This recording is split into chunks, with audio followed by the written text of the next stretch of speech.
Paz e graça, povo de Deus, está no ar mais um Arvoredo Cast, o seu podcast celestial com mensagens despachadas do céu. De antemão, já venho te convidando a fazer aquele básico de sempre, de todo episódio, que é o quê? Curtir, compartilhar, comentar, engajar nesse projeto que é da sua igreja. Olha a importância da sua igreja no seu bairro, hein? Já dizia Bispo Whitson. Fortalece o nosso trabalho, compartilha, comenta, curte lá, manda lá para um desviado, o crente, o não crente, o crente Raimundo, para a igreja, manda para todo mundo, tá? Porque essa mensagem é muito importante. E hoje nós estamos aqui com um casal maravilhoso, presbítero Fernando, a evangelista Ana Perpétua. Sejam bem-vindos! Muito prazer. Nós aqui nos sentimos privilegiados pelo ambiente aqui. Agradeço muito o convite dos irmãos aqui presentes, dos telespectadores. Muito obrigado por estar nos dando o prazer de estar aqui nos assistindo. Vamos contar um pouco da nossa história. Um pouquinho da sua história. Relaxa, eu contei um pouquinho dessa história. Amém. Gente, meu casal aqui, ó. Meu casal, minha discipuladora, Ana, que eu tanto orei, e meu amigo Fernando. Então, quero começar perguntando como foi que vocês se conheceram? Sobre que circunstância? Quem deu em cima de quem? Bom, eu fui trabalhar na Perini. Eu trabalhava no aeroporto e aí saí do aeroporto na Big Burger, fui para Perini, fiz um teste, passei e chegando lá encontrei a Ana. Eu tinha um namoro de 5 anos, mas quando eu cheguei lá que eu olhei para a Ana, eu digo, meu Deus, Meu eu me trouxe para aqui, Senhor. E aí quando eu olhei para ela, digo, eita, todo dia eu chegava lá, saía de casa já pensando. E aí eu sei que eu terminei o namoro de 5 anos e comecei a paquerar ela. Mas paquerar ela muito. Todos os dias tinha. Eu me perfumava todo, penteava cabelo, eu malhava, eu Chegava corria. lá toda engomadinha. Tinha cabelo naquela época? Tinha cabelo. Tinha cabelo. Tinha cabelo. Meu cabelo estava todo perfeito, não estava no cabelo, não. E aí a gente cortava, parecia um soldadinho. Pronto. E aí, quando chegou lá nesse período, nesse ambiente de paquera, de conquista, nós começamos a conversar todos os dias. Para mim era prazeroso demais. Não era só o prazer de trabalhar, que realmente eu sempre gostei muito de trabalhar nessa área de atendimento, mas o prazer também de estar cortejando alguém que realmente tinha sacudido meu coração. Nós nos conhecemos em fevereiro e começamos a namorar em setembro. Pois é. Olha aí, tem data. E aí nós começamos um namoro. Grava tudo. Olha aí. Um namoro muito intenso, foi algo assim, sabe, muito, foi uma entrega total. E eu fiquei aí nesse período todo eu lembro que foi muito engraçado, né, que minha mãe conhecia minha outra namorada e minha mãe trabalhava no centro empresarial Iguatemi, ali do lado do lado do trabalho onde eu trabalhava na Perini. E quando foi um certo dia, minha mãe apareceu na Perini. E aí disse, ó, minha mãe, minha namorada.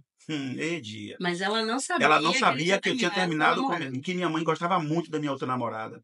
E aí minha mãe olhou pra cara de Ana e disse, eu não concordo. Naquele dia eu digo, mas mãe, você sabe que eu não concordo com essas coisas. Não concordo. É uma figura, mãe dele. Aí eu disse, mãe, mas eu já terminei. Não concordo. Aí depois eu tive que conversar com minha mãe, que eu já tinha terminado o namoro com a outra pessoa que eu estava me relacionando e tal. Bom, resumindo, Ana começou a frequentar a minha casa, eu comecei a ir na casa dela, eu fui conhecer os pais dela, a família dela, família maravilhosa, gente, foi uma extensão da minha família, me abraçaram, e foi algo assim, sabe, que muito bom. O que é que aconteceu? Quando 2 anos de namoro, eu chamei ela para morar comigo, que eu já não aguentava mais me namorar de todo dia, final de semana, só vamos morar junto. Aí que veio a surpresa, ela disse, não, meus pais não me criaram para eu ir morar junto, me criaram para eu casar. Receba aí, ó. Simplesmente, eu disse, bom... Isso foi em fevereiro. Em fevereiro. Não tem como eu fugir de algo desse tipo, porque o que eu queria mesmo... Essa foto aqui, desculpa, é na Perini? É na Perini, foi quando nós nos conhecemos. Exatamente. Tinha cabelo mesmo. Tinha cabelo mesmo. Todo mundo sofre. Todo magrinho. Ele pesava 70, não, nessa época aí eu pesava mais um pouquinho, que eu malhava, treinava, corria na 70 praia, uns quilos aí. 70 quilos. É. Eu tinha um físico maravilhoso, eu Porte corria, atlético. porte atlético, eu chegava, Era. era aquele cara que, pra mim, era muito importante o corpo. Eu sempre fui esportista, sempre. Treinei boxe, corria, jogava bola, era kickbox, eu era uma pessoa que gostava muito de praticar esporte. E isso nos levou a frequentar muitos ambientes, a gente passeava muito, praia, a gente ia pra praia, só tava em Piatã, andava até o Farol de Itapuã, voltava andando, conversando, batendo papo. Que Então, disposição, nós hein, meu filho? tínhamos os finais de semana, era os finais de semana de lazer, de passeio. E aí chegou o grande dia no casamento, Dezembro de dezembro de 95. 95. Meu sogro Eu não era nascida ainda, não. bancou todo o casamento. Bancou tudo, pagou tudo, meu sogro. Pagou tudo, só comprei uma aliança fininha na época, meu Deus do céu. Eu lembro que a aliança custou R$ 28 Mas de 28 ouro. e 95 É, era dinheiro. na época foi muito difícil. E detalhe, gente, eu estava empregado, eu casei, e aí Uma uma semana semana antes de eu casar, casar, eu me ele desempreguei. foi demitido. Casei desempregado. Meu E Deus. aí foi aquela luta, mas depois que a gente. Aí o impactante é que na lua de mel, ela foi lá pra casa, ela morava aqui em Tranqueiro Neves, daí ela saiu daqui, foi viver lá comigo lá em São Cristóvão, nós tínhamos um quartinho lá separado lá. E aí, no dia tivemos muitos episódios, carro quebrou, na noite de ir pra casa, carro quebrou, Quase a gente não quase não casa. casa, foi Empurrei carro vestida de indo pra noiva. casa. Eu tava vestida de noiva, não. Não, tinha tirado o vestido, realmente Graças a estava com. Deus, eu não tava vestida Foi, de noiva. Foi mesmo? empurrou o O carro, carro foi. quebrou várias vezes. Sim. E aí, no dia, assim que chegamos em casa, às 3h30 para 4 horas da manhã, quando deu 6h30, ela se levantou, se arrumou e foi pro trabalho. E eu fiquei em casa. Casou no dia E fui trabalhar no foi outro. trabalhar no. Deu um negócio de uma lua de Nós mel. saímos da festa por volta de 2 horas da manhã. Sim. Chegamos em casa por volta de 5h30, porque carro quebrou em muitos lugares. Estávamos com os padrinhos de casamento também. E quando chegou ali na orla, desistimos, não tinha mais como fazer o carro Nossa. pegar. Nós pegamos um táxi, fomos para casa, chegamos 6 horas da manhã. Eu só cheguei em casa, esperei dar 10 horas, que eu ia pegar meio-dia, me arrumei e fui trabalhar. Porque era a época de dezembro, a gente já não trabalhava mais na Perini. Nessa época já trabalhávamos em lugares diferentes, né? E era época de dezembro, era loja de conveniência, de delicatessen, e esse período era um período de muito movimento.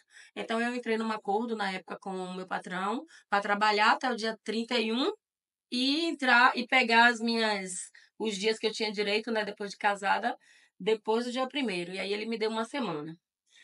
Pois é. E aí, o que é que aconteceu?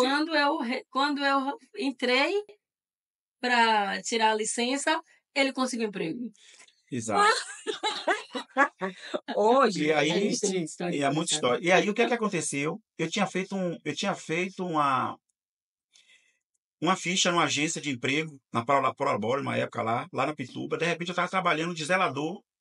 E aí, eu recebi uma ligação que a agência estava precisando, solicitando, eu peguei e fui. Só que era para trabalhar no delicatessen lá no terminal turístico de Portão. Chegou lá e fui trabalhar. Sauípe, né? Não, terminal de turístico de Portão, é Portão. verdade. E aí fui trabalhar lá. É. De repente comecei a trabalhar lá arrumando prateleira e tal, numa loja nova, uma delicatessen nova. Aí daqui a pouco o auxiliar de confeitaria foi demitido. Aí ele perguntou para mim se eu não tinha interesse em ir para padaria, que eu tenho. Aí eu fui para confeitaria, comecei a aprender a fazer rocambole, paciência, Maria mole, bolo, pizza, pastel. Gente, foi um período da minha vida de tanto aprendizado. Eu estava com a mente focada em ser um profissional. Eu tomava curso, eu estudava. Eu ia depois de sair tudo, eu fui para o Senai tomar curso, fui para o Moinho de Salvador tomar curso, porque eu disse, Senhor, eu quero ser um profissional de excelência, eu não quero ser só um padeiro comum, não. E aí fui mergulhar nessa área de padaria, e aí aprendi a ser padeiro. Com o passar do tempo, o padeiro foi demitido e eu assumi a padaria. Assumi a padaria, fazendo tudo na padaria, só que minha carteira ainda estava como auxiliar, e eu já queria que meu patrão me botasse como padeiro. E aí começou aquelas lutas, e eu querendo que ele já me classificasse, resultado, ele não me classificou. Aí eu acabei me chateando e aí saí da empresa, falta de sabedoria. A gente a gente é muito imaturo muitas vezes na época de tomar decisões na empresa, em vez de ter paciência, muitas vezes não tem quem oriente, e por conta disso aí a gente toma muitos caminhos que a gente acaba retardando o que Deus tem pra gente. E aí Verdade. aconteceu de verdadeira, e aí eu passei um tempo saí da empresa, só que assim, ó, quando eu saí, eu não fiquei desempregado, eu tinha muitos amigos de padaria, fiz muita amizade, e aí me indicaram para eu trabalhar numa padaria lá no Nordeste, já fui como padeiro, só que esse rapaz técnico de panificação me ajudou muito, um rapaz chamado Luiz Fernando, me ajudou muito, aí me deu receitas, e me ajudou muito. Daí em diante eu não parei mais de trabalhar de carteira assinada, só de como padeiro. E nesse período todo de padaria todo, só que entre essas saída de padaria, voltada de padaria, o tempo foi passando, e só que eu nasci, me criei no bairro de São Cristóvão, e eu tinha muitas amizades.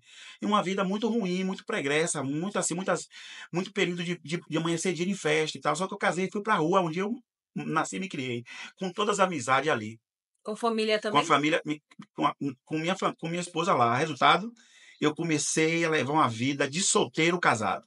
Hum, Eu, olha eu aí. saía para ir para as festas, eu deixava ela em casa. Muitas vezes eu saía de bermuda sem camisa, deixava uma calça na casa da minha mãe, a camisa lá embaixo. Eu digo, ó, vou aqui e volto. Ela, tá bom. Eu descia, vestia a roupa, a calça e ia para a festa. Sua mãe dizia, não concordo? Minha mãe não Ela sabe. nunca aceitou. Minha mãe nunca aceitou. Entendi, Nunca papai. aceitou.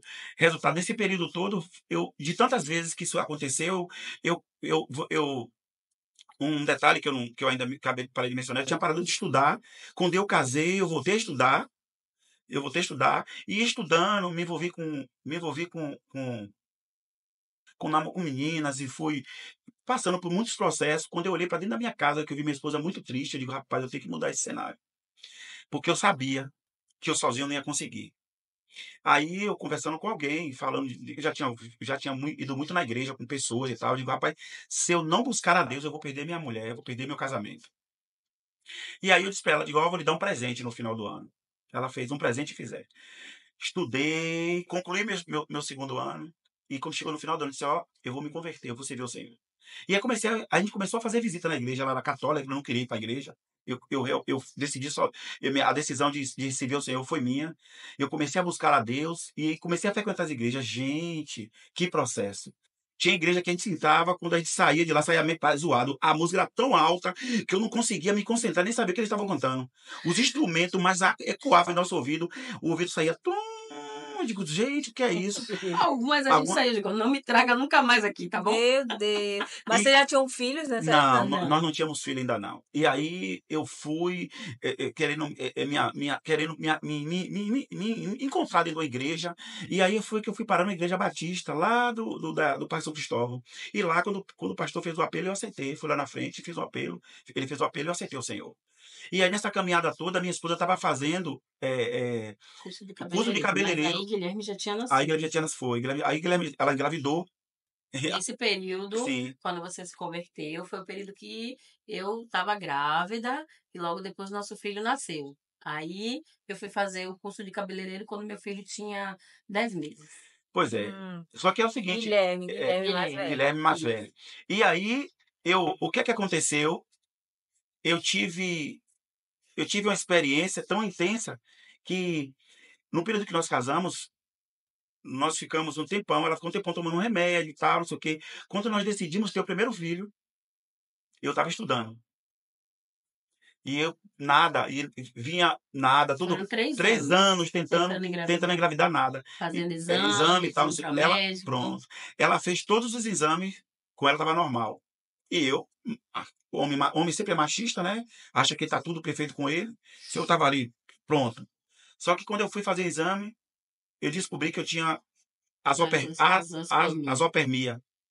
E aí eu fui me aprofundar no que era uma produção baixa né? E aí, de espermatozoide.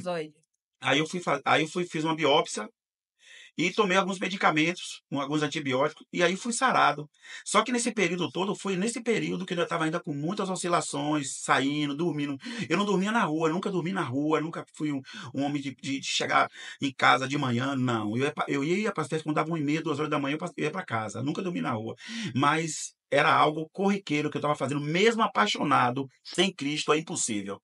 Aí Impossível. Então, vamos fazer agora o alerta, Sim. né? Siga seu coração, eu tô apaixonado, minha mãe é ele, minha mãe, meu pai. Faça a prova com Deus, busque o Senhor, porque não tem como você querer viver os princípios de Deus sem Deus. Não tem como. E isso para mim foi muito impactante, porque quando eu estava já tinha passado pelo processo de cirurgia, de tomar antibiótico, antes mesmo dos pontos cair, ela engravidou. Meteu o Guilherme, já chegou Com um mês que metendo o pé no Ela ponto. engravidou. Tava grávida. Só que aí agora veio a decisão mais certa. Eu aí, Ó, bonitão ali, o Guilherme. Aí, meu filho. Cara do pai, sorriso da mãe. esse é o mais velho. Mais velho, É. Guilherme lá, na pontinha. E aí, eu aí cheguei, cortei todas as minhas, todos os acessos que eu tinha de amizade ruim, de influência que eu estava vivendo, de pessoas que eu estava me relacionando, cortei tudo, porque eu tinha que viver agora para minha família, que Deus tinha me preparado para mim. E aí eu disse, "E agora?" Aí foi quando eu tomei a decisão de servir ao Senhor. Fui, aceitei o Senhor, meu filho, ela tinha 9 meses, eu levava ele para a igreja, lá tinha Grades. umas gradezinhas, tipo isso aí, ele agarrava nessas grades, começava a gritar nas grades, com o macaquinho que ele tinha. Lembra como hoje o macaquinho jeans? Meu Deus, que coisa linda. E nessa caminhada toda, ela estava fazendo um curso de cabeleireiro, eu já tinha saído de padaria, estava trabalhando com... E aí ele já oscilava entre a igreja e fora da igreja, tá? Aí eu estava já oscilando na igreja e fora da igreja. Só que nesse meio tempo todo, ela estava fazendo um curso de cabeleireiro. E lá, o rapaz o professor da época, ele era crente de outra igreja. Aí perguntou ela se ela já tinha servido o Senhor. Como ela estava naquela oscilação e eu tinha decidido eu estar lá, e aí ela me chamou, ela chamou eles lá, eles nos chamou, nós fomos lá, e aí eu decidi sair da igreja onde eu estava e fui congregar lá. E lá eles pregaram o evangelho para mim, falou do amor de Cristo, falou da responsabilidade de se batizar, de viver para Cristo, fez todo aquele processo de discipulado comigo. E aí nós resolvimos nos batizar. Nós nos batizamos juntos na praia. Foi um batismo juntos na praia. Então foi algo muito bom, muito impactante. Só que aí veio agora a caminhada. A caminhada de você viver o novo em Deus, de você verdadeiramente sentir a necessidade de se aprofundar para viver algo diferente no Senhor. Só que eu vim para a igreja e comecei a me mover na igreja, numa igreja física, uma Mas igreja você já tinha se estabelecido numa igreja? já estava Já Já estava já, servindo Na verdade, nós nos convertemos lá em São Cristóvão. sim, Fomos batizados lá sim. em junho, mês de junho de 2002. A gente está em 2023, Sim. tem 21 anos 21 anos. do 2024. Então, tem 21 anos que a gente se converteu.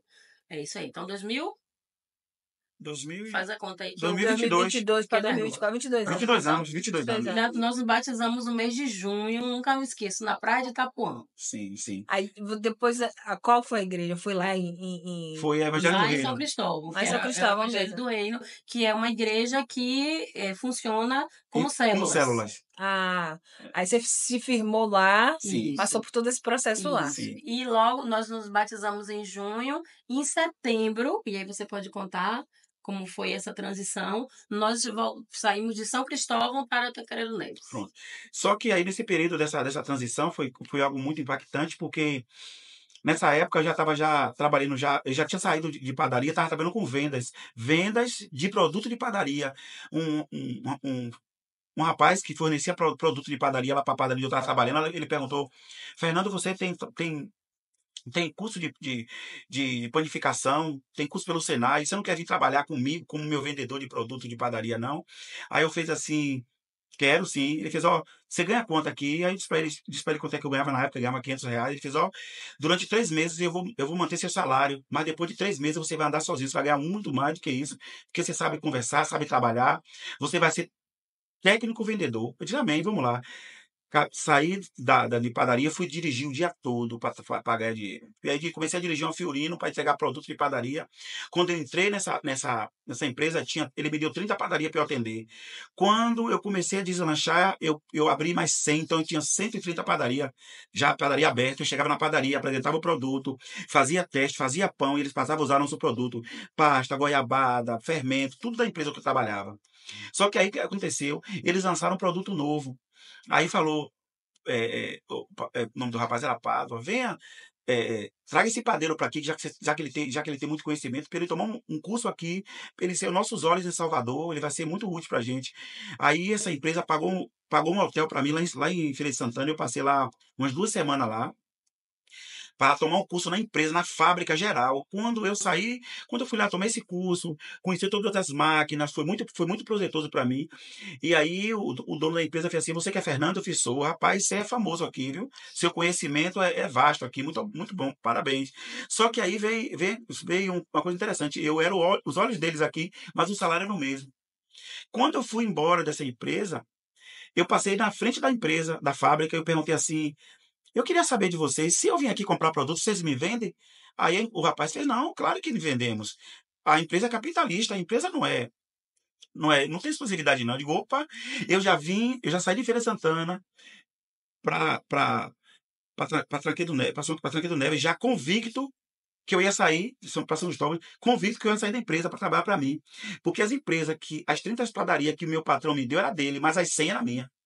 E aí nós tínhamos comprado um terreno, nós tínhamos um Fusca, na época que a gente comprou, e aí eu disse: vou vender tudo e vou viajar para a Feira de Santana para comprar produto para vender. Eu ia entregar os produtos nas padarias que eu abri.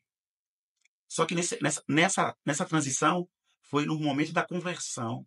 Aí eu peguei essa minha vontade com o dinheiro que eu ia vender do terreno e levei para a igreja. Foi numa semana de jejum de 24 horas. Eu recém-convertido, entrei nesse jejum, eles abraçaram a minha causa, começaram a jejuar por mim, para que eu empregasse meu dinheiro em algo que fosse algo do Senhor. Gente, eu levei uma semana jejuando 24 horas, recém-convertido. Foi algo impactante, eu nunca vivi isso. E eu queria que Deus falasse comigo. Aí eu comecei a orar, foi algo muito forte, eu buscando de Deus. Então, nesse período todo, eu ainda estava trabalhando com a empresa. 2 dias depois, eu me desliguei da empresa, esperando só eu vender as coisas para poder eu ir trabalhar com vendas. Eu estava desempregado.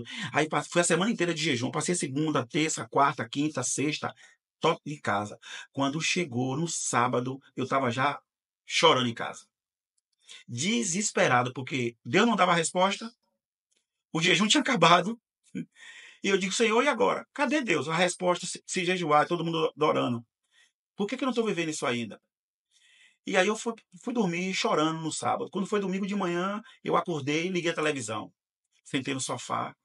E aí, quando eu liguei a televisão, estava passando pequenas empresas, grandes negócios. Quando eu liguei a televisão, foi algo surreal. A Ana estava na cozinha fazendo o café da manhã, fazendo almoço. E aí aquela personagem lá do Pequenas Empresas, Grandes Negócios, falou assim: opa, você que está aí sentado no sofá, se você é padeiro, por que você vai abrir uma marcenaria? Se você é mecânico, como é que você pode querer ter uma oficina, querer ter uma padaria? Abra algo que você entende para Deus lhe abençoar. Eu levantei do sofá e disse: Ana, ela fez: oi, nós vamos botar uma padaria. Ela fez: como? Se nós não temos dinheiro nem para pagar a fatura do cartão. Eu digo: rapaz, eu não sei, Deus falou comigo aqui agora. Agora, as minhas carnes chegam a tremer, foi algo que veio dentro do espírito. Aí eu levantei, eu lembrei que tinha um rapaz na rua de cima que estava vendendo uma geladeira usada de botar refrigerante, o expositor. Aí eu fui lá conversar com ele, e disse: ô, seu Edinho, eu queria conversar contigo sobre essa geladeira aqui. Ele fez: quanto é essa geladeira? Ele fez assim: 150, ele foi dar 130. Só que nesse meio tempo todo, o terreno estava vendendo. O rapaz que tinha pego o documento do terreno, nada dele me pagar. Ele segurou o documento e o dinheiro, nada dele me dar. Eu digo: rapaz, cadê o documento? Calma, o documento é meu. Enquanto eu não entendi, eu não tinha ouvido Deus falar, ele não me pagou o dinheiro. E eu sem saber o porquê que ele tinha pego o meu documento sem me pagar o dinheiro do terreno. Mas como ele morava perto, eu estava lá nessa agonia, eu estava muito com os nervos à flor da pele. E aí veio a resposta. Quando Deus falou comigo, eu saí, fui lá conversar com esse rapaz, ele me falou da geladeira, disse: eu estou querendo comprar umas máquinas de padaria. Ele fez: tem uma padaria aqui em cima que fechou um tempo atrás, o rapaz tem umas máquinas lá antigas, que ele veio embora. Quando eu cheguei lá, que o rapaz abre um galpão cheio de máquina de padaria, uma padaria completa praticamente, só faltava um forno. E eu fiz: quanto é esse material aí? Maceira, armário, mesa, comprei tudo. Ele fez assim: R$1.000. Eu digo: vou lhe dar 700. Ele fez assim: é seu. Eu digo: deixa aí. Olhe, isso tudo, gente, é sem eu pegar o dinheiro do terreno, só pelo que o Espírito falou dentro de mim. O terreno não estava vendido. Não estava vendido ainda. Só que aí... Na verdade, estava negociando, negociando, mas eu não tinha pego o dinheiro ainda. É. Só que aí, o que é que aconteceu? Aí que vem o mais impactante. Quando eu cheguei pro rapaz que eu comprei a geladeira, eu fiz: eu tô querendo comprar um forno. Ele fez assim: o pessoal da padaria lá do outro lado da pista, Barreto, tem um forno lá que ele botou a lenha e botou fumaça, ele tá lá no canto. Quando eu fui lá, tinha um forno na marca GS na época. Eu digo, quanto é esse forno? Ele fez assim, 1.500. Eu digo, eu vou lhe dar 1.300. Ele fez assim, é seu, eu tive daqui amanhã. Isso tudo foi num domingo. É bom de negociação, Eu né? comprei todo o maquinário no domingo, sem dinheiro. Quando foi segunda-feira de manhã, alguém bateu na porta. Quando bateu na porta, eu fui lá olhar. O rapaz do terreno fez, ó, seu dinheiro. Foi o dinheiro da padaria, O dinheiro do da padaria. maquinário e tudo. Aí o rapaz pagou o dinheiro do terreno, eu fui lá, paguei todas as máquinas. Todas as máquinas, eu comprei tudo. Só que as máquinas precisavam lixar, pintar e o forno, pronto. E aí agora veio a caminhada para saber onde é que eu ia botar a padaria. Eu entrei em outro jejum. Comecei a jejuar, comecei a orar, as máquinas, tudo. Quando eu comprei tudo, não sabia onde botar, liguei para minha sogra. Foi aí que entra a família da minha esposa, que me acolheu.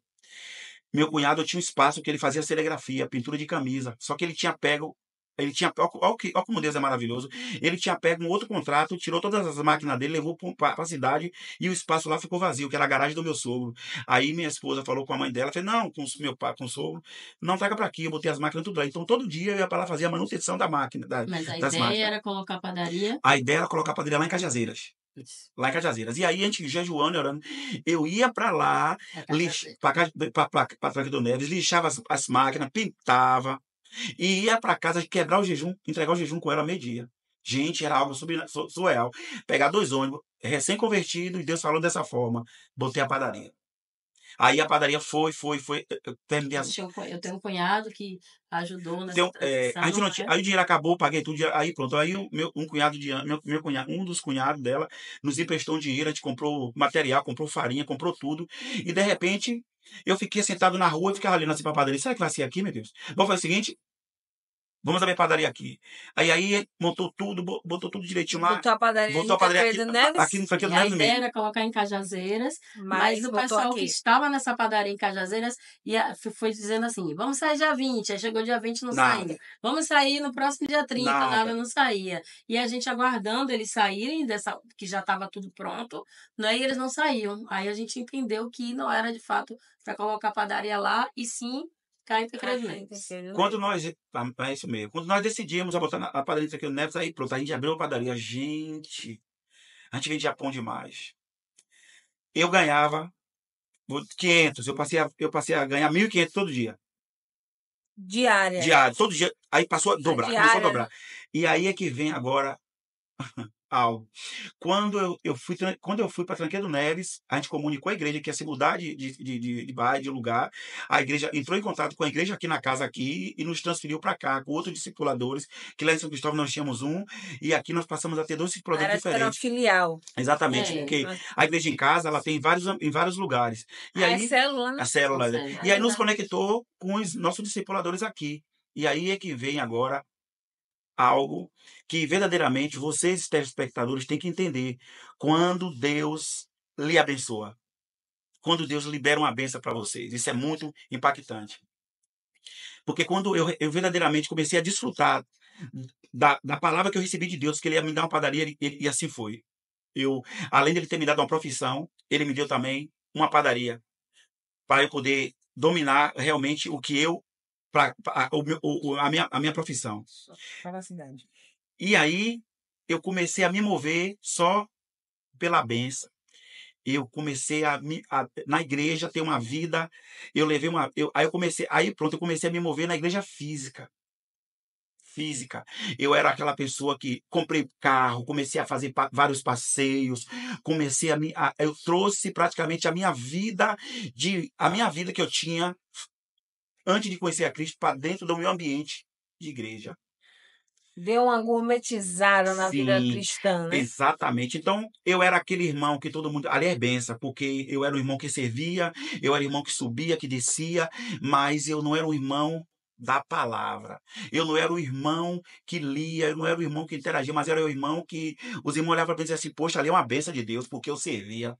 E para mim, ser crente era esse serviço físico. Só no ambiente, a igreja física, aquela igreja onde você bota no carro, sobe, vai para passeio, vai para retiro, e isso para mim era algo que ninguém poderia falar diferente, que eu não vivia o reino. É o lugar confortável da dracma perdida, né? Exatamente, na realidade era era a minha zona de conforto. Porque eu estava dentro da igreja e vivendo dentro da igreja e vivendo um ambiente desconfigurado do que a palavra nos traz. E isso para fora dos princípios de Deus. Só que aí o que é que aconteceu? Eu comecei, nós nunca chegamos a ganhar muito dinheiro, mas a gente passou a não ter falta de muita coisa, porque tinha dinheiro na mão todo dia. Os aniversários, as festas que eu me envolvia, os passeios, as praias.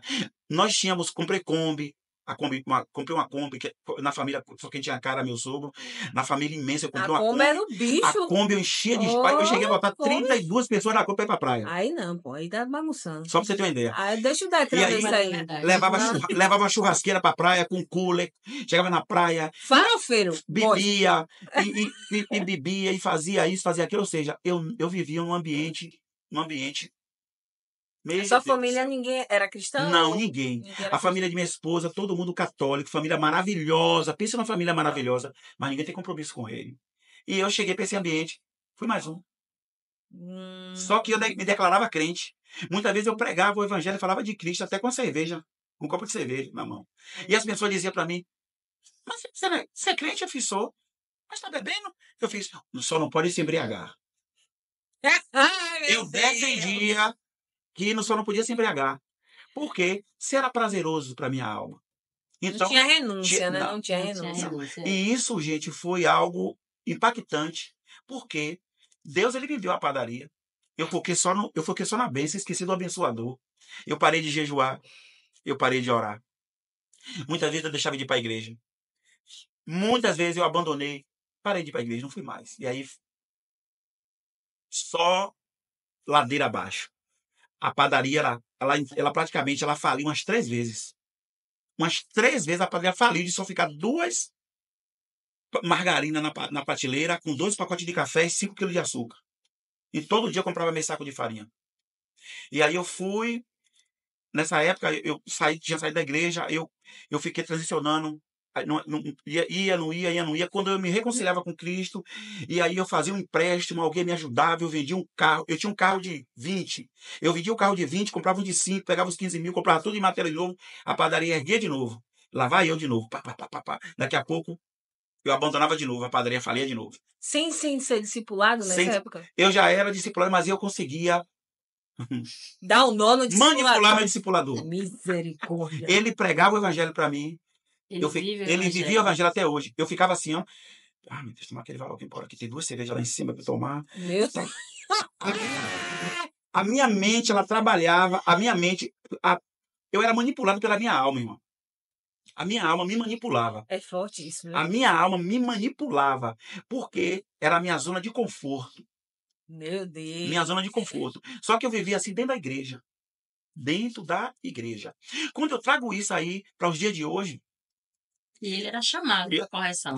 Eu era chamado, me chamavam, ia, sentava e tal, não sei o quê. Quando foi um certo dia, eu fiz algo que aquele dia foi a gota d'água. Eu comecei a me relacionar com os comerciantes lá de cima das lojas grandes e tal, não sei o quê. Fiz aquele vídeo de amizade, eu me sentia um empresário no meio deles. Só que eu era assim, aquele lugarzinho que vendia muito pão, eu fornecia pão para eles, eu ia lá para cima, participava de uma coisa, de repente eu entrei em algo para defender alguém para não entrar no comércio lá, que era irmão de um comerciante lá, e eu tomei a frente. Fui para banco, pegar dinheiro para poder fazer, para poder coagir alguém para não alugar. O cara já tinha alugado já o ponto, eu passei na frente, digo, eu quero o ponto, eu vou lhe dar logo 2 anos adiantado, o dinheiro não era meu, era de um comerciante. Ou seja, a minha movimentação não era de confiar em Deus que me levou para ali. A minha movimentação era para eu agradar pessoas. A minha movimentação era no físico, eu não conhecia esse Deus espiritual. Eu não sabia que eu era filho espiritual do Senhor. Eu não sabia. Eu não tinha como, porque eu não me separei, eu não me santifiquei para viver algo no Senhor. Quando eu bafei a benção, simplesmente eu caminhava só desfrutando dos frutos das bênçãos. Eu subia, eu descia, só naquela vida. Aí foi a gota d'água. Quem se move dessa maneira tem que entender que não é diferente do ímpio. Não. Porque o ímpio, né, o candomblessista, por exemplo, que vai lá e dá alguma coisa para o orixá, para obter algo. Ou seja, não é adorado pelo que é, mas pelo que pode dar. Então, quando você trata Deus dessa maneira, você não está tratando diferente do ímpio, quando tratando os falsos deuses dele. Sim, sim. Entende? Então, é uma área extremamente perigosa Sim, de se estar. sim, sim. Só que aí, o que é que aconteceu? Novamente a padaria faliu de novo e aí chegou num estado deplorável. Aí nós tínhamos, nessa transição toda, a gente tinha comprado uma casa, e essa casa, aí eu muitas vezes fazia algo, corria para o meu discipulador e dizia, ó, eu comprei algo. Ele fez, já comprou? Já. Então, já comprou? Porque eu nunca busquei conselho. Eu era autossuficiente. Nunca busquei conselho, nunca fui uma pessoa diante de fazer buscar conselho para que se manifestasse a vontade de Deus. A Bíblia diz que na multidão de conselheiros há sabedoria. Eu não buscava conselho. Não. Verdade. E isso me fez eu despencar muitas vezes, mas a misericórdia de Deus, ela nos alcançava e nos trazia novamente, e novamente eu caía de novo, e isso virou um ciclo de derrota na minha vida. Um ciclo de derrota.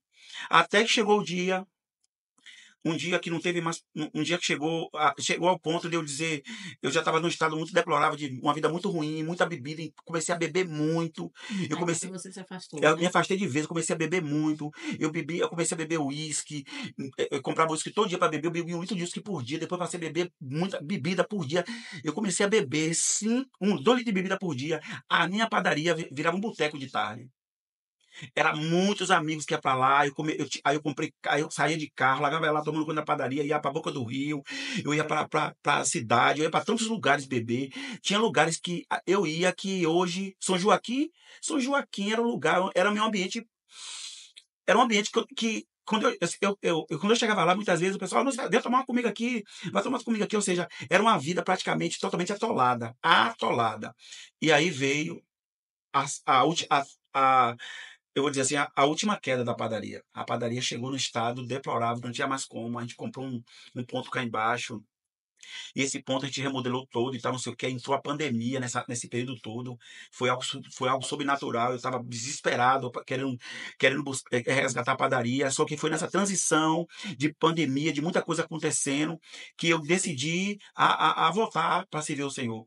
Só que aí já não queria mais ficar na igreja onde eu estava. Quando eu tentei voltar, ela estava lá ainda com o discipulador lá direitinho, que ela nunca se afastou, mas sempre eu me afastei. Quando eu tentei voltar, os discipuladores, pastores foram lá na padaria, eu fazendo pão, aquele pouquinho de pão, e lá, pregando o evangelho para mim, falando de mim para eu voltar, mas o meu coração estava tão trancado para eu voltar para a igreja, que eu não queria mais ficar lá. Porque lá, eu vou falar algo aqui, a igreja permitia beber. Ela quando se reúne assim, ela toma uma cervejinha. Era tolerável. Ela tolerava beber. E, detalhe, é aí que tá o problema. Eu não era alcoólatra, não. Mas era algo que minha alma sentia prazer. Então a minha alma me manipulava para estar naquele ambiente. E aí, às vezes que eu saí da igreja, que eu passei para ir para outra igreja, até na Universal eu congreguei 1 ano. Nesse período que eu fui para a Universal, eu estava bebendo muito. E aí um irmãozinho fez, Fernando, vem jogar uma bola aqui comigo, todo sábado tem baba. Eu digo, então tô indo. Aí eu comecei a jogar bola com ele. Olha, às vezes eu ia bêbado jogar.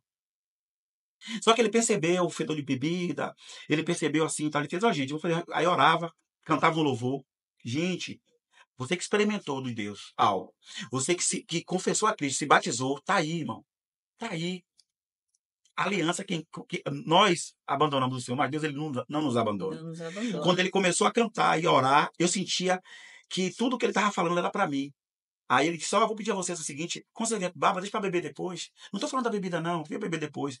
Muito sabiamente. Aí eu tomei aquilo para mim, eu já deixava a cerveja lá na geladeira e ia jogar bola, sem beber. Só que isso aconteceu muitas vezes, de eu não beber no sábado. Chegava em casa, muitas vezes eu ia dormir, meu Deus, não bebi nenhuma cerveja ontem. Ele falou, rapaz, meu Deus do céu, fiquei feliz. Só que aí ele fez assim, ó, domingo de manhã tem um culto aqui, venha para a igreja. Só que eu passei aí para a Universal de manhã, era muito meu amigo, aí fui para a Universal, já tinha abandonado a igreja lá. Fui para a Universal, congreguei 1 ano na Universal. Gente, eu senti Deus tocar em mim de uma forma. Eu levitar dentro da igreja universal, eu levantei as mãos, senti Deus abrir o céu assim, aí o teto assim, e descer e me tocar. Eu senti minha perna subir. Eu clamava a Deus de uma forma, eu babava, chorando. O pastor descia do púlpito e botava o microfone na minha boca para minha oração ser entoada no microfone. Eu clamava, Senhor, teu povo está clamando pelo Senhor. Começava a clamar o Senhor, ele descia, porque era algo prazeroso para mim demais. Eu estava vivendo algo no Senhor que eu nunca tinha vivido lá. O que é que aconteceu? Começou os confrontos da forma que ele ministra e da forma que eu estava sendo ensinado. Porque já havia uma doutrina já formada em mim. E aquilo começou a me confrontar. Eu passei a não dormir à noite. Eu não dormia à noite. Eu levantava 2, 3 vezes chorando, minha esposa, o que é que você tem? O que é que você tem? O que é que você tem? E eu digo, eu estou sem conseguir dormir. Porque uma coisa é você falar do amor, uma coisa é você falar da renúncia, de negar-se a si mesmo. Tá? E aí, quando você passa para você viver isso tudo. Pausa para hidratação. Amém, obrigado. Não. Quando você passa para viver isso tudo, você chega num patamar de sua vida onde você diz assim, poxa, aqui, como é que eu posso convidar alguém para vir aqui? Que se eles só falam, se eles só falam, toda a administração deles só inclina para um lado. E eu focando, eu digo, rapaz, eu sei o que eu vou fazer. E aí você vê campanha para isso, campanha para aquilo, campanha para aquilo, campanha para aquilo. E aquilo tocou minha mente. Aí quando foi um dia de tarde, eu digo para minha esposa, eu vou na igreja conversar com o pastor que eu não estou aguentando mais. Eu não estou aguentando mais. Peguei minha Bíblia, botei debaixo do braço e fui para a igreja. Chegou na igreja, estava o pastor. Eu disse, pastor, eu quero conversar contigo. Ele fez, amém, vem, meu filho. Quando chegou lá, ele fez, pega a sua Bíblia. Ele fez, não precisa não. Eu digo, pega a sua Bíblia, pastor, por favor. Eu preciso conversar contigo. Aí eu digo, pastor, olha, o senhor disse que não é para eu pagar nem água, nem luz, nada. Que era para poder eu me sacrificar no altar. Mas a Bíblia está dizendo aqui na palavra, a ninguém deveis nada. Mas a sua palavra está dizendo, ele fez, isso vai da sua fé. Eu digo, não, pastor, não é o que está escrito? Não, mas isso vai da sua fé. Mesmo que está escrito, mas isso vai da sua fé. Eu Você digo, tá bom. começou a ter uma busca, né? Pois é, Individual. comecei a mergulhar de uma forma que eu nunca mergulhei, nunca li a Bíblia com tanta intensidade. E o Espírito começou a me revelar os princípios de Deus. E aí que eu comecei a ser ministrado pelo Espírito Santo. Que os meus questionamentos não era o lugar que eu não estava recebendo, que eu não estava sentindo Deus, era a forma que eles estavam ministrando algo doutrinário, não bíblico. Era a doutrina, era a liturgia da igreja. E depois desse processo, Aí você veio para cá? Depois deixa, eu vou só concluir só o final de tudo para quando eu sair da igreja, rapidinho. E aí eu falei para ele assim, ó, mas a palavra diz aqui, ó, é que é para a gente lavar as mãos e levar uma água para tomar um banho, não é isso? Mas a Bíblia diz, aquele que está em Cristo, nova criatura é. Esse que Deus faz novo todas as coisas. Tem um capacete da salvação, a coisa da justiça. Então, a Bíblia está dizendo que buscar primeiro o reino de Deus, a tua justiça, demais coisas serão acrescentadas. E por que eu estou fazendo campanha para viver algo dessa forma? Se a Bíblia está dizendo que eu tenho que buscar a Deus para que as outras coisas serão acrescentadas. O que são essas outras coisas? Ele fez tudo o quê? Casa, carro. Então eu não preciso fazer essa campanha. Aí ele fez isso vai da sua fé. Aí para finalizar tudo, eu vou dizer uma coisa para vocês aqui. Eu disse para ele, pastor, a Bíblia diz que hoje, quando nós nos entregamos ao Senhor, não existe hoje palavra de maldição. Não existe hoje nada que se levante contra o crente, ele revertido no espírito, pegue. Como é que eu estou fazendo campanha para poder viver isso tudo, sempre pegando envelope? Aí ele fez, olha, isso vai da sua fé. Eu digo, pastor, eu estou indo embora, não vou conseguir mais congregar aqui não. Ele vai na sua fé, Deus lhe abençoe. E não me impediu de sair de lá. Aí por onde é que eu volto? O Evangelho do Reino. Cheguei lá sem beber. Cheguei lá sem participar de bebida, sem nada. Então eu comecei a ser excluído. Comecei a ser excluído. Chegaram nos ambientes, pessoal, ó, quando eu sabia já tinha acontecido algum evento, coisa que eu estava sempre atuante com eles na época lá atrás. Quando eu parei de beber, eles começaram a me limar. Você sabe o que eu passei a fazer? Eu passei a ir para a praia com a família toda. Eu voltei a viver no mesmo ambiente. No mesmo ambiente da família, de muita farra, de muitas festas, de muita praia. Aí eu comecei a beber cerveja sem álcool. Da cerveja sem álcool eu passei para Mozebia. Para Mozebia, eu passei para cerveja normal, para vinho. E aí voltei a me relacionar com todo mundo que tinha me excluído. Eu voltei a me relacionar de novo. E aí voltei novamente às mesmas práticas. Não adianta, gente. Sem Cristo, não dá. Não dá. Aí, novamente, eu fui para o fundo do poço de novo. Aí veio a pandemia. A loja praticamente parou tudo. Pandemia foi difícil para quem quer os Aí comerciantes, né? eu tive um problema sério. Mas a gente já tinha Já, Já tava a já situação tava se não arrastando. era Não. boa, A pandemia só evidenciou. Só que aí aconteceu algo na família, entre nosso relacionamento, estava muito ruim. E aí nós estava a ponto de acabar com o nosso casamento. Foi quando eu decidi a sair da igreja e fiquei só, eu paro para consertar minha vida, eu vou perder minha esposa, e já estava tudo já desalinhado. Aí eu tive uma conversa com o Bruno, que congrega aqui na igreja, falei toda a situação para ele, ele fez assim, Bruno morava perto da minha casa. Aí Bruno fez assim, ó rapaz, procura o Bispo Whitson, vá conversar sua situação com ele. Diga para ele lá tudo que ele vai lhe dar ele vai trazer, um conselho para você. Ele tá bom. Quando eu cheguei aqui, contei toda a minha história pro bispo. Aí o bispo disse para mim: mergulhe, busque, leia João, leia João, leia A João. cara do Jesus, Seja seja um homem íntegro, de honra. E aí eu fui mergulhando em João, comecei a vir para a igreja. Gente, foi algo impactante. Eu não parei de congregar nem um dia. Todos os dias, a pandemia toda, todos os dias eu estava na igreja. Eu ia. Todos os dias. Todos os dias. Todos os dias. Só que aí, o que é que aconteceu? A pandemia acabou.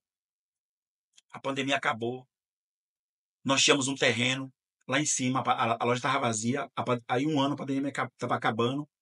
Aí eu peguei o terreno, vendi o terreno. Um terreno que valia uns 300 mil. Eu vendi por 145 mil. Reformei a padaria toda. Botei açougue. Gente, foi algo surreal. A padaria ficou um mercado socado de mercadoria. A pandemia voltou. Veio A segunda, veio a segunda onda, né? a segunda onda. Na verdade, Aí, tudo que foi colocado na loja, o povo do Arvoredo foi todo embora. E aí o banco foi comendo o resto do dinheiro que tinha lá. E aí as coisas... a gente já tinha muitos já tinha muitos empréstimos, muita coisa. Então, Aí o que vendia no cartão, o banco comia por causa dos É. empréstimos. E aí as coisas foi perdendo eu fui perdendo o controle. Só que eu não tinha mais o que vender. Eu não tinha mais o que vender. Tava chutando aguilhão, né? Exatamente. É porque, na verdade, a gente vivia as consequências dos erros erros. anteriores e da forma como tudo foi administrado. Sim, sim. Entendeu? E aí, resolvemos fechar a padaria. Só que aí foi muito interessante que ela estava dentro de... as contas tudo atrasadas, passando uma situação... A gente já tinha demitido a todos os funcionários. Meu filho Guilherme já estava trabalhando conosco, passando... Guilherme e Débora, só tinha só meu irmão e meu filho trabalhando na padaria. Minha irmã e meu filho. Já estava todo mundo praticamente já demitido, muitas pessoas ainda ficou devendo. Muita dívida. Muita dívida. Banco, cartão, vizinhos, aluguel, muita dívida. A gente acumulou muita dívida, porque não tinha mais como pagar. E aí, nós fechamos a padaria. Nesse dia foi algo muito triste, que minha esposa estava dentro do balcão, sentada no caixa, chegou o pessoal para cortar a energia. Nesse dia, e aí o rapaz chegou, quando olhou para ela, viu as lágrimas dela caindo, o rapaz fez, ó, eu vou dar uma voltinha, pague. Aí ela olhou para o rapaz e fez, ó, faça o seu trabalho, pode cortar a energia. E aí cortou a energia com a Ana dentro da padaria. Naquele dia foi surreal. Eu não tinha mais como deixar a padaria aberta, que não tinha energia. E aí a gente começou a vender tudo que tinha na padaria. Vender açougue, começou a vender balcão, começou a vender prateleira, frisa, começou a vender tudo na padaria para se sustentar, para comprar material. Só que aí, como eu tinha ainda uma Fiorino, essa Fiorino eu troquei no Palio, que eu tenho até hoje, eu comecei a fazer entrega de pão. Só que aí eu já estava aqui no Arvoredo, todo dia nos cultos, eu já estava aqui fazendo a entrega de pão. Só que quando o pão, quando essas entregas passou, eu aluguei, aí eu tava, foi nesse desespero, dessa busca, que eu comecei Deus voltou a falar comigo de novo. Eu comecei a ir para monte, subir monte, descer monte, e Deus falando comigo do que ia fazer, das coisas que tava para vir e tal, não sei o quê. Eu comecei a ter aquela esperança no Senhor, pelo que o Espírito estava me revelando que ia acontecer. Porque nós já tínhamos um tempo buscando o Senhor. Aí foi nesse dia que Deus disse, me mostrou, a gente lá orando, dentro do ponto fechado, Deus usou um vaso e assim, ó, eu vejo aqui um contrato assinado. Eu fiquei assim, um contrato assinado que eu não tinha intenção de alugar. De repente eu fui, pro monte, chegou no monte, nós estávamos orando lá, o irmão fez assim, ó, eu tô vendo Deus aqui dar presentes a vocês. Eu vejo Deus presentear vocês, não é amanhã não, é hoje. Deus está derramando do céu presentes para vocês. Eu digo amém. Quando foi no dia seguinte, nós fomos conversar com alguém e de repente nós juntos, assim, ó, vamos alugar o ponto. Aí nessa época, vou voltar um pouco até nessa época, nós estávamos fazendo uma campanha aqui, eu, a pastora Mira, que eu participava do culto da Alvorada com a pastora Mira, e aí nós tínhamos uma campanha, por esta causa me ponho de joelho, e nós começamos a orar pelo ministério, pelas nossas vidas e tal, muito interessante. Quando levou a semana toda de jejum e oração, no dia de nós entregarmos o jejum, aconteceu algo, o irmão perdeu um carro, foi roubado, e eu tive que ir com ele para a delegacia fazer o BO à noite. E aí de manhã eu não pude vir para o culto. Mas quando eu acordei, fui dormir quase 4 horas da manhã. Quando foi 9, 10 horas, eu acordei, disse, pastor, e aí? Ela fez, ó, foi o que houve, aí contei para ela a situação toda. E aí ela disse, não dá tempo ainda, vem. Aí eu vim, quando eu cheguei aqui, tinha uma profeta aqui com ela aqui, muito interessante. Quando eu cheguei, fui orar, aí novamente a profeta foi e falou assim, ó, Deus manda dizer para você que o que você precisa já está em sua mão. Eu fiz amém, aí peguei, fui para casa, cheguei em casa, mas ela decidiu alugar o ponto. Quando nós alugamos o ponto, o proprietário do ponto nos pagou 3 meses adiantado do aluguel. Era o presente que Deus tinha para mim. Aí eu peguei esse dinheiro, fui lá, paguei a energia, reabri o ponto, fiz a reforma que tinha que fazer e aluguei o ponto. E aí nós passamos a ter esse recurso do ponto alugado. A gente alugou o ponto. E aí ficou lá um período lá do ponto alugado. Só que aí a padaria ficou com as máquinas lá ainda, que a padaria era na Rua São Luís. A produção na São Luís e a loja era aqui no Arvoredo. E aí eu fiquei fazendo um pãozinho ainda pouquinho. De repente, isso é muito interessante agora que eu vou trazer para vocês aqui, o agir de Deus. A produção cessou, eu parei de entregar o pão porque eu já tinha como me alimentar do aluguel, né? Deus já tinha provido já pelos alimentos para nós recursos para a gente poder se manter. Se manter. Só que aí eu disse, o meu carro começou a apresentar problemas, só que o dinheiro não dava para reformar o carro. E eu na igreja, naquela luta toda e tal, de repente, eu disse, meu amor, vamos vender o carro. Aí ela disse, vamos vender e tentar botar alguma coisa. Eu falei, não, o carro vai vender, mas não é semente, é pão, a gente vai comprar, é pra gente. Tá bom, a gente decidiu a vender o carro. Só que eu fui procurar vender o carro, e aí eu estava pedindo 20 mil, de 20 foi para 16, o cara me ofereceu 12, de 12, como o carro estava muito, a marcha ruim, para-brisa trincada, ele só lhe deu 8 mil. Eu disse, 8 mil, um carro que vale 20? Aí eu digo, meu Deus, eu disse, ó, tá bom. Eu não tinha nem dito a ela o valor que ele tinha me dado, que queria me pagar. Eu vim para a igreja, olha, acredito, no meu coração, eu já estava quase decidido a vender o carro por 8 mil. Porque não tinha dinheiro nenhum. E aí eu vim para a igreja, era um dia de Santa Ceia. Foi um dia maravilhoso. Eu vim para Santa Ceia. Quando eu cheguei aqui, começou a cair um toró.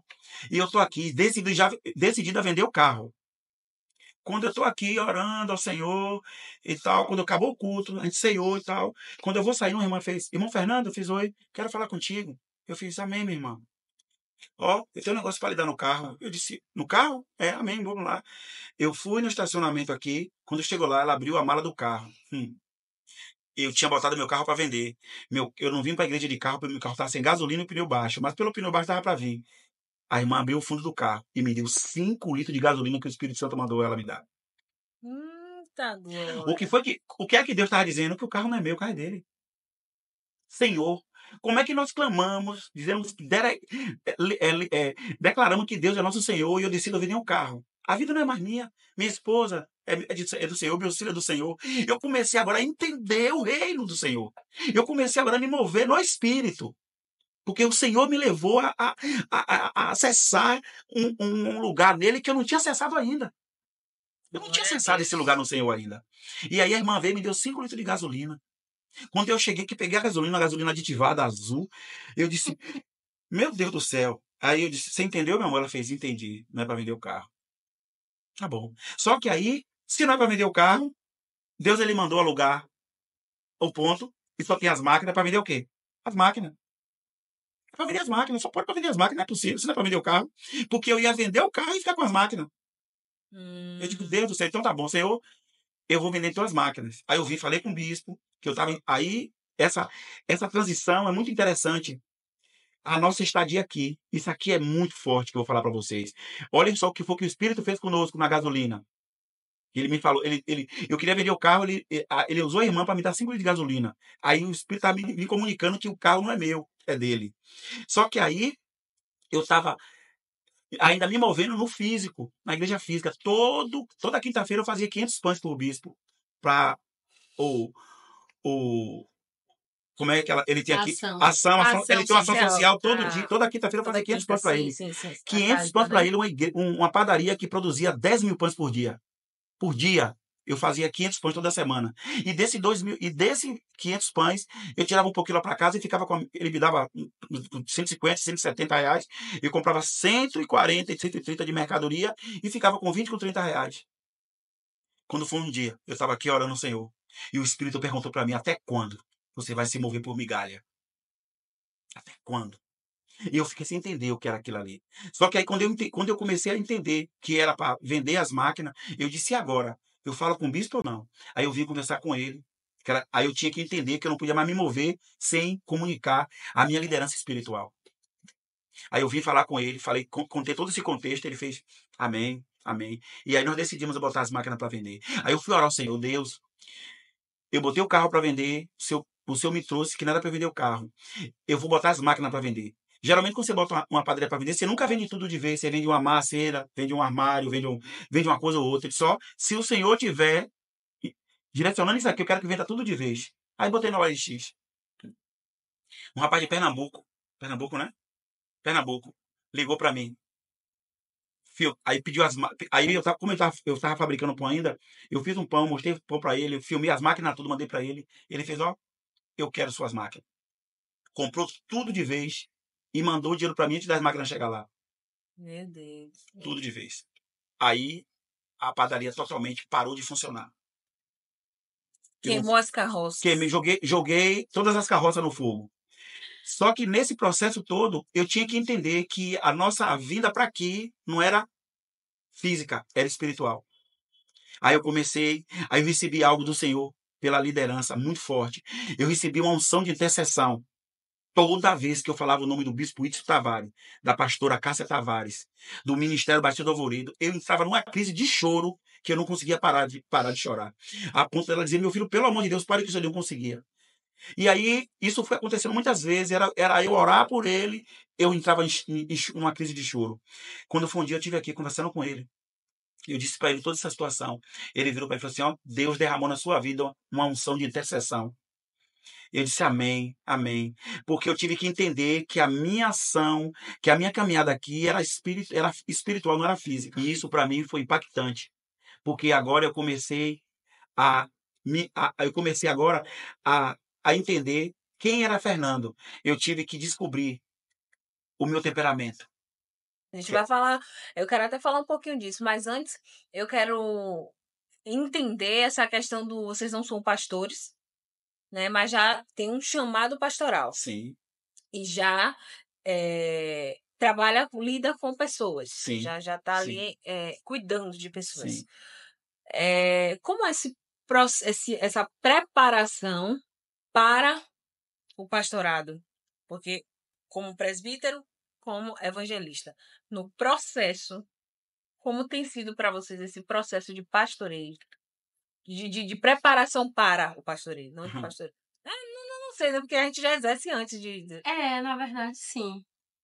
Como ele contou todo o contexto, quando nós entendemos que havia, de fato, o pastoreio sobre as nossas vidas, para ele foi mais fácil, para mim foi mais difícil, porque eu vinha de um contexto onde nós congregávamos que não haviam pastoras. Então, eu tive que, de fato, ser ministrada nesse ambiente para entender esse processo. Mas lá tem algo muito lindo que acontece, que é o discipulado. E eu fui discipulada durante 17 anos. Eu tenho amizade com a minha discipuladora até hoje. Nós temos uma convivência muito boa.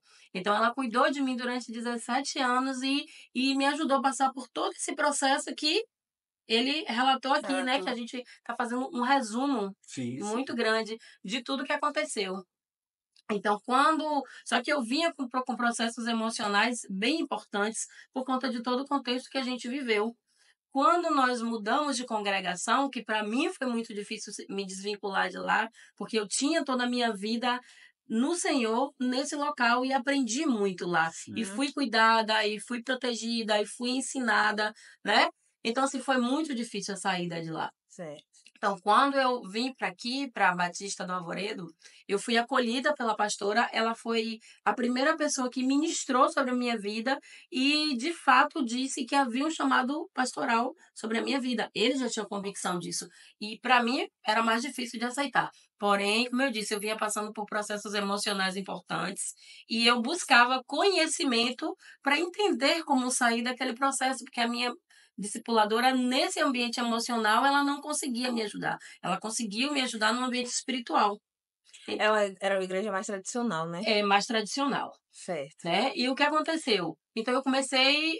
Quando nós chegamos aqui, logo depois a gente foi também, nós fomos acolhidos pelo bispo, pela pastora, pelo pastor Pedro, que é o pastor da igreja Céu na Laje. E a gente acabou ficando nesse trânsito lá Ministério Batista. Aqui tá o pessoal da galera do Céu da Laje, a pastora, a pastora Mira, a pastor então, Pedro. eu vinha para os cultos do pastor Denilson, que ele tem uma referência muito forte na nossa vida, né, de ensino, de direção. Recebemos palavras proféticas que estamos vivendo também por conta de situações que ele ministrou sobre a nossa vida. E aí, quando eu cheguei na Laje, também, nós fomos acolhidos lá. Porque a gente, mesmo nesse contexto todo que a gente viveu, realmente, nós sempre nos amamos muito. Isso sempre foi muito evidente para quem convivia conosco, né? Apesar das situações. Quando eu cheguei na Laje, havia um contexto que o pastor Pedro é um pastor de cuidados, só que as meninas encontraram em mim uma discipuladora, que o pastor Pedro não é casado, então elas acabaram se afeiçoando a mim. Tem a minha pastorinha, que eu chamo, né, Dona Ana, também lá, né? Mas as meninas acabaram se afeiçoando a mim e eu comecei a entender o chamado pastoral nesse processo, só que eu estava precisando de ajuda. Então, eu fui buscar ajuda. Então, eu consegui me conectar. A primeira vez que eu ouvi, você falou sobre os temperamentos. Sim, pode falar sobre isso? Vamos falar sobre isso. Por causa das suas emoções, você começou a entrar nesse processo terapêutico e entender o que é temperamento. Exatamente. Porque haviam coisas em mim que eu não entendia. Eu conhecia a palavra de Deus, né? Tinha entendimento, mas dentro de mim borbulhavam coisas que eu não conseguia compreender, que pensamentos e sentimentos e emoções que não condiziam com uma mulher de Deus, mas eram coisas internas. Que só Deus conhecia. E eu não conseguia lidar com aquilo. Eu sempre digo, nós não somos a nossa ação. Aqui a gente consegue ser educadinho, consegue, né? A gente está num ambiente muito a gente consegue ser mas na hora que a gente social. é confrontado, é que a nossa realidade acontece. Nosso É que então a temperamento gente mesmo, né? sobressai. Então nós não somos a nossa ação, nós somos a nossa reação. E essa reação ela tem que ser dominada por quem? Pelo Espírito Santo. Mas eu não conseguia entender como fazer isso. Então a primeira vez que eu ouvi falar sobre temperamento foi Fernanda, né, que é uma irmãzinha, que ele é bem, você percebe, né, que ele é bem falante e tal. Ele chegou na laje muito falante, ela fez assim, ele é sanguíneo. E eu vi aquela palavra e ficou no meu coração. Só que eu tinha uma religiosidade muito grande. Então, qualquer coisa, qualquer aprendizado fora da Bíblia, para mim, era muito perigoso. E para mim ainda é perigoso. Tá? A gente precisa ter um conhecimento de fato e uma direção do Espírito para caminhar nisso. E aí eu fui me aprofundar. E quando eu descobri os temperamentos, eu tive dificuldade de aceitar, porque são 4, o colérico, o sanguíneo, o fleumático e o melancólico. E eu tive dificuldade, ele foi fácil, porque ele já vivia nesse ambiente muito alegre e tal, mas para mim foi mais difícil, porque eu vinha passando por questões emocionais importantes. Quando eu finalmente consegui, porque não é tão fácil como a gente imagina, né? Entender a questão do meu temperamento, que era colérico, que eu comecei a pesquisar, eu descobri que dentro de mim, por exemplo, o que é basicamente o colérico, temperamento? Né? Vamos lá. O que é o temperamento? Pronto, o temperamento é um tempero. Então, nós temos uma mistura, mas nós temos somente um temperamento. Então, o que acontece? quando a gente olha para o temperamento, a gente tem que olhar para a natureza. Então, temperamento não é personalidade e temperamento não é caráter. Temperamento é natureza. Por que eu digo isso? É uma tendência, não significa que é absoluto. Mas no meu caso, como colérica, qual é a... Você também é colérica, né, Beth? A tendência do colérico é fechar o barraco. É a natureza. Barraqueiro de Essa nascença. característica, eu tinha característica barraqueira, meu amor? Não tinha. Não tinha. Essa característica não estava em mim. É porque Na eu peguei a rua. sua Na toda. rua. Na rua. Ah, Lembra que... mas na rua em também casa, não. Em casa. Eu sei, aí já era eu. Eu também Né? no ambiente que... Na rua não, que a Isso. gente é fino. É, A exato. gente não quer passar vergonha, né? E o colérico, ele tem medo do que as pessoas falam sobre ele. É. Então, são características, de fato, que acontecem. Não é todo mundo que aceita a questão dos temperamentos, especialmente na igreja. Mas a gente tem que tomar um cuidado com isso, de verdade. Porém, só para contar o histórico do temperamento, ele começa antes de Cristo com Hipócrates. Ele começou exatamente porque ele era médico, que é considerado o pai da medicina, e ele começou a perceber que algumas pessoas tinham reações diferentes a alguns medicamentos. Então, às vezes, um mais alegre, um mais triste, e ele começou a dosar esses medicamentos. Só para resumir, porque a história é muito longa. Aí, vindo para a gente. Então, eu tenho o sanguíneo. Qual é a característica principal do sanguíneo? A alegria e Fala a muito. fala. Então, vocês perceberam, e olhe que ele já é um sanguíneo maduro. A Né? glória de Deus. Glória a Glória a Deus. Deus. Mas ele tende a falar muito e é expansivo. Então, coléricos e sanguíneos, eles são expansivos. Então, eles são pessoas alegres, eles são pessoas de liderança. A liderança está maior, mais presente no colérico, mas eles são expansivos. É muito difícil um colérico e um sanguíneo estar num ambiente e ele não aparecer. Por mais que ele não queira, por mais que ele se esconda, vai chegar uma hora que alguém vai falar alguma coisa e ele Você tá vai, quieta porque tá doente? e ele vai aparecer. Já o fleumático e o melancólico, eles são mais introvertidos, já não gostam tanto de aparecer, já são pessoas que ficam mais na deles. Se eles forem solicitados, eles se apresentam quando tem maturidade, mas se eles não forem solicitados, eles ficam lá. Então, a gente tem duas reações diferentes aqui. A gente tem a reação expansiva, colérico e sanguíneo, e a gente tem a reação introvertida, fleumático e melancólico. O outro eixo é a questão de como a gente guarda as emoções. Então, sanguíneos e fleumáticos, eles não guardam emoções por muito tempo. Vocês perceberam que ele, como sanguíneo, ele tem uma memória excelente. Porém, ele não guarda a emoção. Muita coisa do que ele contou aqui, se eu contasse, eu chorava, tá? E talvez não chorasse, porque hoje eu já, glória a Deus, já vivo num ambiente curada. de cura. Mas eu começo a sentir com muita novo, intensidade. é Ele verdade. não, ele conta com naturalidade e tal, porque ele não sente no peito. O colérico não, ele sente aqui no peito. O melancólico, ele sente aqui no peito. Ele, sabe, a palavra, e também a palavra melancólico não ajuda ele. Né? Ele, de fato, ele vive nesse ambiente, ele sempre vê o copo meio cheio.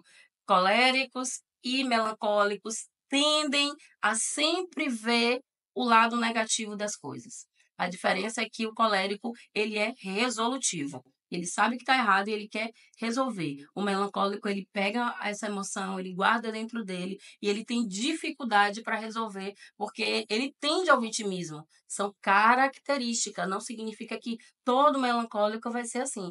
O fleumático, ele é o maduro. Ele parece maduro. Eu gosto sempre de dar o exemplo do meu filho, que o meu filho mais velho, quando ele se viu como fleumático, ele disse: minha mãe, eu achava que eu era maduro, mas era só um fleumático.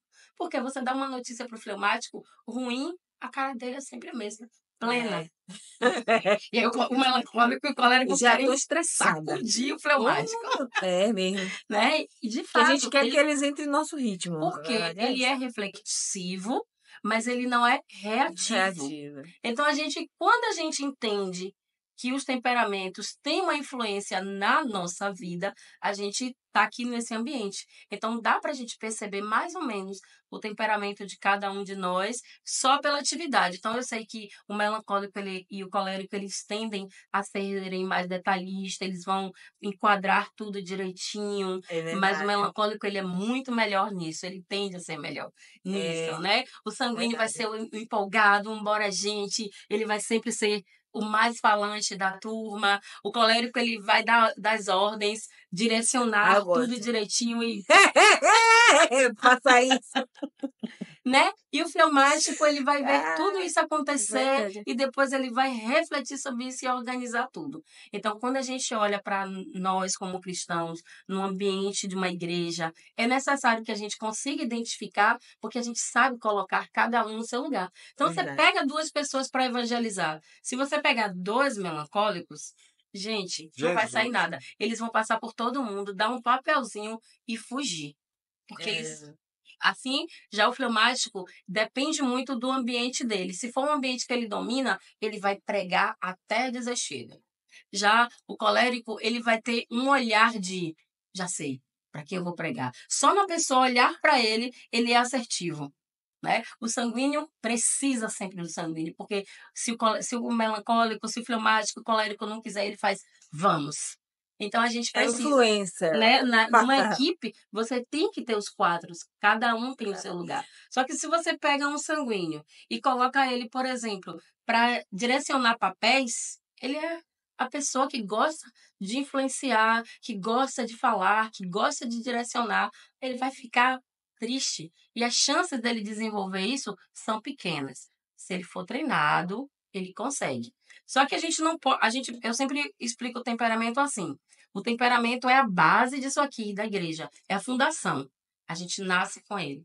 Mas a gente tem uma personalidade que é desenvolvida. Então, raramente um sanguíneo vai ser igual ao outro. O que eles têm é a expansividade e a forma de guardar as emoções iguais. Mas eles vão ter personalidades diferentes. A história de vida E de a história cada de um também vida, conta ambiente. muito os sobre essa traumas. A gente personalidade. fala que o sanguíneo é expansivo, mas se ele for traumatizado, se ele for uma criança que cresça ouvindo cala a boca, cala a boca, cala a boca, ele acaba se fechando.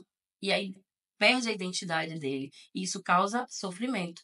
Por isso que é bom a gente olhar para o temperamento. Isso é tão importante porque, assim, hoje no mercado de trabalho, né, na área de recursos humanos, contratação, recrutamento e seleção, eles já começam a olhar, eles dão outro nome, né, usam É o DISC, que né, chama, que bebe também que do bebe dessa conhecimento fonte, dos exatamente, temperamentos. para fazer uma análise comportamental para o perfil da vaga, porque a regra no recursos humanos é a vaga certa para a pessoa certa, não Isso, mais nem pronto, menos, né, para evitar esse turnover, essa mudança de funcionário toda hora, isso gera custo, enfim. É. Então já tem uma análise nesse Que chama análise comportamental, Isso. porque é a demanda maior de mercado hoje, de contratação, de negócios, do mercado de recursos humanos, da administração de empresas, é o comportamento de funcionários e como encaixar a pessoa certa naquele setor. Isso. E o temperamento eu já percebi. Quando eu fui ler sobre. Eu me formei há muitos anos, aí não trabalhei na área. Quando eu fui ler novamente, eu falei, isso aqui eu já vi, menino. Isso A aqui gente ela me falou sobre isso ensinou, muito, né? foi. Então, assim, quando nesse ambiente de discipulado, eu trouxe esse conhecimento. E esse conhecimento me ajudou a identificar cada pessoa. Então, eu estudando, eu não tenho formação, tá, gente?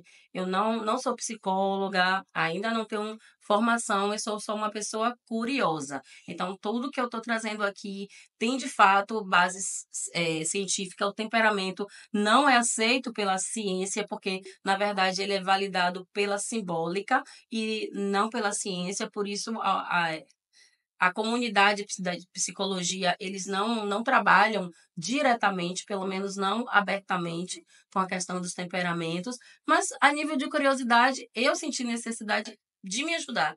E me ajudando, eu encontrei o propósito pastoral com o discipulado. Porque aí eu comecei a aprender sobre isso. Então, se eu sento com alguém, eu entendo o temperamento dela, eu ouço a história de vida dela, eu sei como ela guarda emoção. Eu sei como se ela é expansiva, eu sei se ela está traumatizada ela, sei lá, um sanguíneo, você está traumatizado. Então, dá para a gente casar no ambiente do discipulado. Só que isso, a gente tem que lembrar que isso é só uma ferramenta. A base é a Bíblia. É o que a Bíblia nos ensina, é Aleluia. aquilo que está Sim. escrito, não se pode fugir disso. Mas é uma forma que a gente tem de ajudar. Eu também nesse ambiente, como eu tinha as minhas emoções muito desordenadas, eu comecei a estudar sobre isso, sobre a área da terapia, né? E nesse conhecimento eu consegui me ajudar. E hoje, para a glória do Senhor Jesus, eu consigo também, né, através do Espírito Santo de Deus, ministrar sobre a vida de algumas pessoas e ajudá-las como um dia o Espírito Santo me conduziu a esse caminho. Então, o ambiente de discipulado, eu acredito assim que é muito importante. A Isso. irmã que pregou hoje aqui na igreja, ela até falou sobre isso, né? Sobre Jesus pegar, ter a multidão, E ter teus os 12, mas discípulos. ele tinha todos os discípulos, eles caminharam um tempo com Jesus antes deles serem enviados. Então, se Jesus cuidou de cada discípulo individualmente, e a gente percebe isso nas Escrituras, por que que a gente não pode também? E a nossa referência é Cristo. Se ele fez isso, eu também posso fazer. Todos nós devemos ter esse ambiente de discipulado. Discipulado. Claro que a gente tem que Importante. compreender que nem todo mundo foi chamado para esse ambiente, que as pessoas precisam de fato passar por um ambiente de cura. Eu acredito no que a palavra diz, né? Nós somos o quê? Espírito, alma e corpo. Essas coisas precisam estar alinhadas. Então, quando as pessoas vêm conversar comigo, com ele, eu particularmente sempre digo, ó, o Espírito é Bíblia, gente. É o Espírito Santo que tem que ministrar, né? A alma, a gente tem ferramentas que a gente utiliza para dominar tudo isso, para você conseguir entender. E como eu disse, os temperamentos é, de fato, o meu campo, a minha área, né? De estudos. E o corpo, que precisa estar alinhado à alimentação, ao exercício físico. Nós somos o ponto de acesso de Deus com esse mundo. O Espírito Santo precisa, de fato, ter um corpo. E a gente precisa estar alinhado com as emoções. A gente percebe muitas pessoas perdidas. Nós temos visto muitos pastores precisando e declarando que precisaram de ajuda psicológica. Por quê? Porque eles se mantiveram num ambiente de vamos palavra, e tá certo, não está errado. Porém, é um casamento. A gente precisa alinhar alma, corpo e espírito. E todos os três têm que caminhar juntos para glorificar o nome do Senhor. Eu acho assim, uma coisa que o temperamento ajuda muito, a entender os frutos do espírito. O Isso. fruto do espírito e os frutos da carne. Porque quando você entende seu temperamento, você consegue identificar os seus pecados, a Ok, sua a gente chama dos tendência. pecados do temperamento. Exatamente. Agora, entendendo os seus pecados, você começa a entender o que é que o espírito quer frutificar em você. Então, no caso assim, colérico, a mansidão e o domínio próprio vão ser Eu sempre ali trabalho isso o algo tempo todo em mim. que o Espírito Santo quer trabalhar na gente. Já no sanguíneo, a fidelidade já é um fruto que ele quer ministrar. E assim, enfim, É cada como se eu pegasse e colocasse luz luz. nas Boa, características que eu boa. preciso trabalhar em mim. E entendendo o temperamento, a gente tem virtudes, tá bom, gente? Tem Todos os virtudes, temperamentos tem têm qualidades e virtudes, pecados. e a gente olha para virtudes, Virtudes e mas pecados. mesmo as virtudes, elas precisam se submeter a Cristo. Porque às vezes a liderança do colérico, ela extrapola. O maior desafio do colérico é lidar com pessoas. Né? E a gente muitas vezes atropela todo mundo. Então, uma pessoa que tem um jeito mais tranquilo de resolver as coisas, como a gente é muito resolutivo, a gente já toma na mão da pessoa, quando na verdade a gente precisa ensinar. O meu jeito mais rápido não anula o jeito um Mais pouco lento. mais lento do fleumático. Muito pelo contrário. Meu A Deus, é gente meu desafio. precisa respeitar essa ordenança. Eu acredito, tá? Eu aqui, Ana, que de fato os temperamentos, olhando para Cristo, é uma forma que a gente tem de se entender. Amém. Algo Sim. Eu queria ressaltar sobre essa questão do temperamento, como ela acabou de trazer aqui. Quando eu comecei quando eu comecei a me descobrir quem eu sou em Cristo, o Senhor começou a eu receber cura, uma cura interna da minha movimentação dentro da igreja. Eu me movi em desonra, Deus me curou numa área muito interessante. Quando nós fomos congregar no Pastor Pedro, lá o Espírito Santo de Deus me levou, aí eu me movi, aí eu honrá-lo. Mandou que eu honrasse ele no púlpito. E eu fiquei sem entender porque eu estava naquele ambiente, e o Espírito estava falando comigo daquela forma. Porque quando eu saí daqui, que fui para o Pastor Pedro, eu fui para o Pastor Pedro em desonra.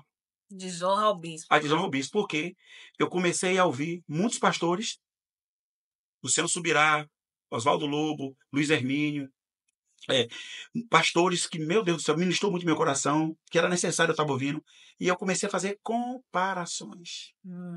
E aí eu olhei e fiquei assim, e o bispo se movendo num amor que, meu Deus do céu, é um amor que... Você foi inconstante, Aí né? eu Foi levado Exato. pela... Aí eu disse, ó, vou sair daqui. E aí fui para lá para o Pastor Pedro.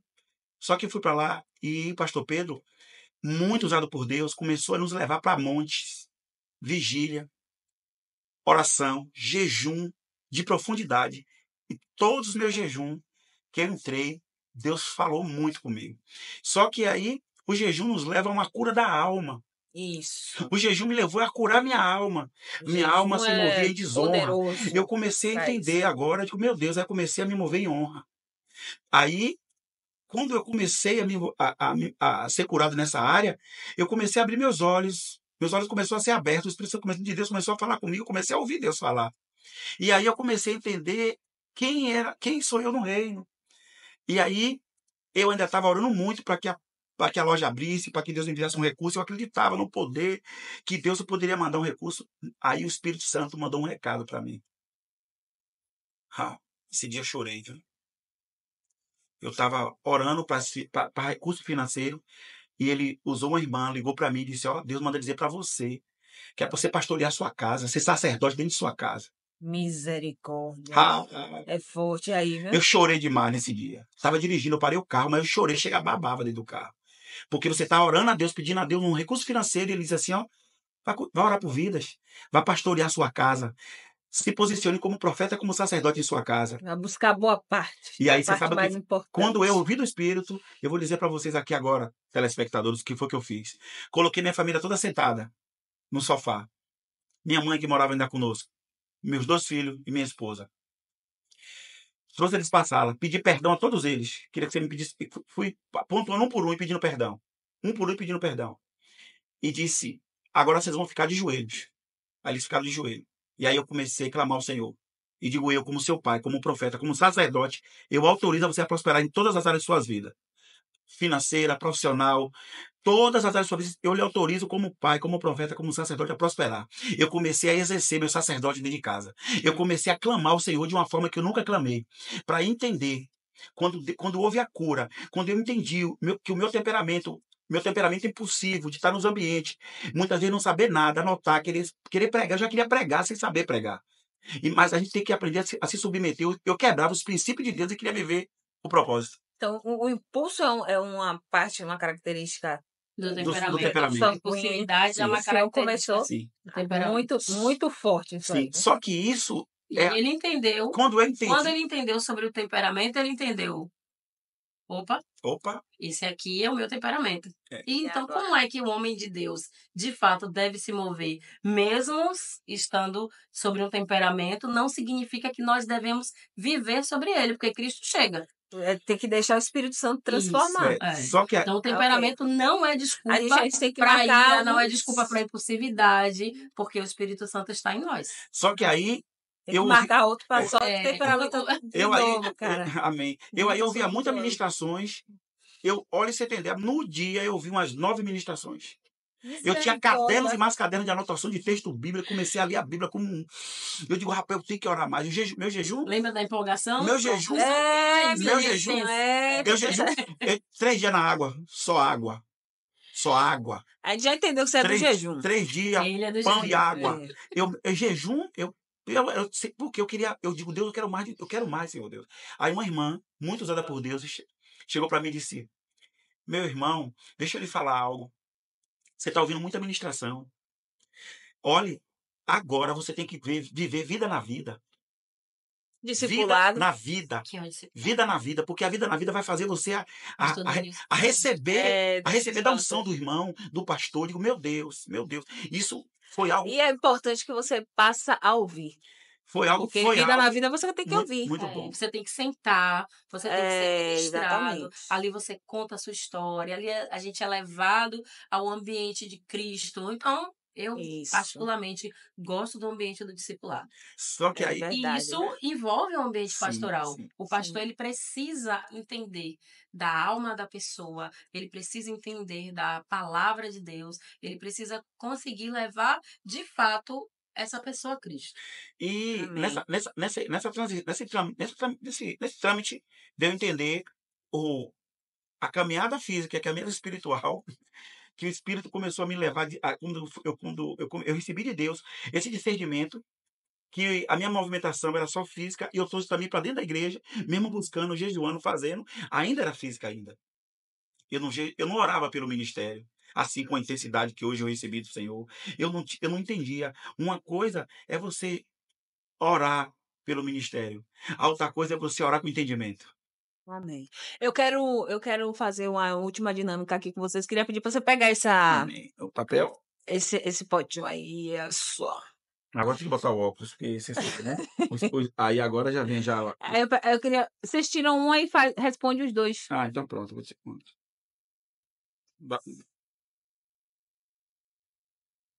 eu botar o O óculos óculos que. para enxergar. Abrir a visão Abrir do a visão. espírito. Pronto, vamos lá?